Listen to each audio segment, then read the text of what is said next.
మహాభారత్ పైన నా view points మాట్లాడదాం అనుకుంటున్నాను.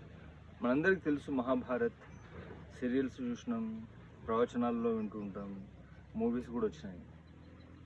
అయితే నేను అబ్జర్వ్ చేసింది ఏంటంటే మహాభారత్ ద్రౌపది వస్త్రాపహరణం వల్ల, లేదంటే ఆ ఇంద్రభవనంలో జరిగినటువంటి ఆ జిమ్మికుల్లో దుర్యోధనునికి జరిగిన పరాభవం వల్ల, లేదంటే దుర్యోధనుని దుర్బుద్ధి, దురాశ, లేదంటే ఆయన అహంకారం వల్ల జరిగింది, లేదంటే మామ శకుని యొక్క కుతంత్రము, కుట్ర, ఆయన యొక్క జూదంలో ఉన్న మెలకువల వల్ల పాండవులను ఓడించి అలా రాజ్యాలను గుంజుకోవడం వల్ల, లేదనంటే పితామహ భీష్ముడి ప్రతిజ్ఞ మరియు దానికే ఆయన కట్టుబడి ఉండటము, కాలం చెల్లిన ప్రతిజ్ఞకు కట్టుబడి ఉండటం వల్ల అధర్మం పెరిగిపోతున్న ఆయన హెల్ప్లెస్ స్టేట్లో ఉండటము, లేదంటే గురుద్రోణుడి అహంకారము, ఆయన యొక్క గర్వము, ఇలాంటివన్నీ మనకు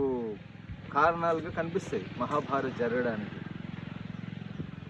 అయితే నేను చూసే దృష్టికోణం ఏంటంటే ఆ విధమైనటువంటి మనుషులు చరిత్రలో మనకు చాలామంది కనిపిస్తుంటారు. అక్కడ ద్రౌపది వస్త్రాపహరణం అంటే మోడర్న్ సొసైటీలో ఇంకంతకంటే ఎక్కువ క్రైమ్స్ జరుగుతున్నాయి. అయితే ఆ టైం ఫ్రేమ్లో ఆ రీజన్స్ అనేటివి మహాభారత్ జరగడానికి ట్రిగ్గర్ అయినాయి. అయితే ఆ ఇన్సిడెంట్ వల్ల మహాభారత్ జరిగి ఒక రకమైనటువంటి పరివర్తన రావాల్సినటువంటి ఆవశ్యకత ఉండే అక్కడ. యాక్చువల్లీ అక్కడ ఏం జరుగుతుంది బ్యాక్గ్రౌండ్ వర్క్ అంటే, ఇప్పుడు ఉన్నది ఉన్నట్టు చదివి చిలకలాగా వదిలేయడం వల్ల ఏం ఉపయోగం ఉండదు. దాన్ని అర్థం చేసుకొని మన అనుభవంలోకి వచ్చిన ఆ జ్ఞానంతో నేను కొన్ని విషయాలు చెప్దాం అనుకుంటున్నా.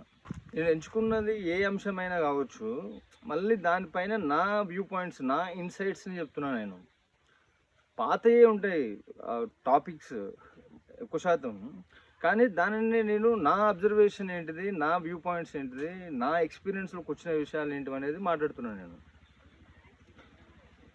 అయితే మహాభారత్ జరగడానికి ఆ రీజన్స్ కారణం అయి ఉండొచ్చు, కానీ అట్లాంటివి అక్కడక్కడ అప్పటికి జరుగుతున్నాయి. కానీ అసలు అవన్నీ జరగడానికి కారణం అవి ఏ అంశాన్ని క్రియేట్ చేయడానికి దోహదపడుతున్నాయి అనేది చూస్తే, అప్పుడు జరిగినటువంటి సంఘటనలన్నీ ఏం మార్పు తీసుకురావడానికి దోహదపడుతున్నాయి అంటే అది ద్వాపరయుగ అంతం, అది కలియుగానికి ఆరంభం ఆ స్టేజ్లో ఉంది. అది అప్పటి వరకు ఉన్నటువంటి పురాతన ఆచార వ్యవహారాలు, కట్టుబాటు